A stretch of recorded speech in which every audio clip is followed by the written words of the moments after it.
Welcome to the Draft Brewery. We're going over SPDC 28.02 today. It just happened and it was a pretty good day for us, so I wanted to go over what we played and a little deck tech and replay match analysis. Gwinnett posted an article saying, what the heck, where's the Boros, where's the White Weenie? Turns out nobody decided to play it, so for the first week of Fate Reforged.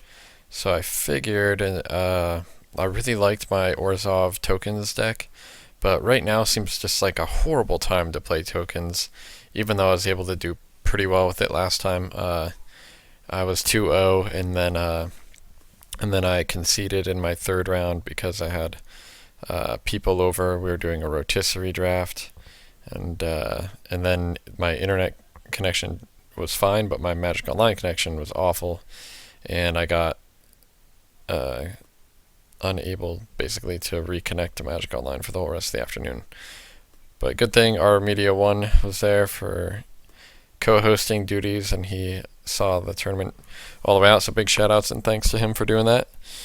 But yeah, so this deck is real sweet, mainly because it's the same as Boros Heroic used to be, except we're playing more of a Tamir Battle Rage combo deck. So this card combines with Titan Strength and pretty much kills out of nowhere. We had the cut chosen by Heliod to get room for this. And I also cut a Crone Crusader. The Crusader, again, all the little 1/1s that it makes aren't very valuable when everybody has Fester Gloom, Scouring Sands, Barrage Boulders. And even simple things like Freakus Her, just not having a lot of toughness, is pretty difficult. So that's why I'm up to 4 Laguna Band Trailblazers, because they can survive the Lightning Strike, Magma Sprays, Freakus Cures. It forces them to have the blue bounce spells. We still run the full 8 protection spells in God's Willing and Feet of Resistance. So run the Forward Mantle 4 strikes to cantrip. The Hoplites are good because they grow. Inferno Fist is good again with Laguna Band Trailblazer. Needs power, and just more power for Tamir Battle Rage is good. And then Skyguard, because again it grows and it's our only evasion, which is a little soft.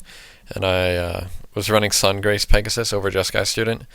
But Jeskai Student is just very good in this deck.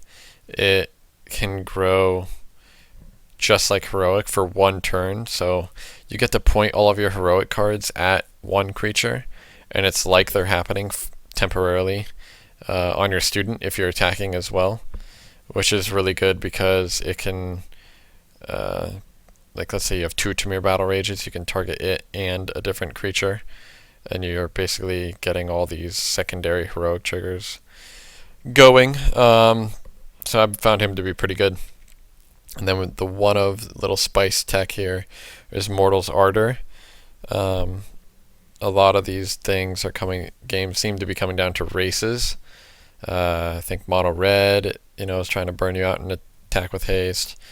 The mirrors are pretty swingy. Even like the blue-black decks with Grey Merchant, are able to deal a lot of damage to you. You just want to stay out of Grey Merchant range if they have a lot of permanents. So it's another Heroic trigger too. I think it's better than Ajani's Presence and stuff. So just having some life gain is good, and it being cheaper than Hopeful Eidolon is pretty good. So we can board into up to 4 if we need them. The sprays and the pillars are pretty good against like other Heroic decks, or things like Goblin Heel Cutter. Things we want to spray quick and efficient. Pillar of Light, again, other Heroic decks, or even Grey Merchant, Scholar Rathros, things like that. Ephemeral Shields is an interesting one.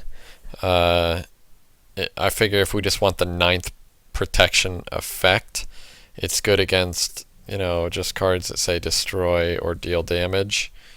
I was called out by Beatnik Bobby. I think he said, "Why are you playing Ephemeral Shields? You called that card unplayable in your set review on YouTube," and I probably did. But when M15 came out, it was competing, with God's Willing and Ajani's Presence already, and it's, I think, obviously much worse than them in a vacuum. But the reason why you play it as a 9th one is because people don't suspect it. And so if you're tapped out of mana, that's like going to be the exact time that they're going to point like double lightning strike at your toughness, Trailblazer or something like that. And then hopefully, if you just have 2 creatures in play, you can, tap it. It's probably not worth it. It's probably not good enough, but I thought it was interesting to try out if you wanted that 9th effect. Johnny's Presence could be better. Fall of Hammer again, if you just need to kill things. And the 3 Scouring Sands, 1 Barrage. I figured the mana requirement in the Scry is pretty nice on the Scouring Sands, but instead of 4 Scouring Sands, I think 1 Barrage is pretty great. After, again, seeing Beatnik Bobby play with this card. They're both fine against tokens, and Scouring Sands better because it's mana efficient and lets you draw cards, but this one's great against anything, I think especially the blue-black deck, or any deck that's just trying to play like a bunch of big blockers. You get to one falter effect for that turn, and then if you can just play a couple different spells, these Jeskai students will get pretty big. Oops, accidentally threw one away. Alright, so that's the deck. And stay tuned for round 1.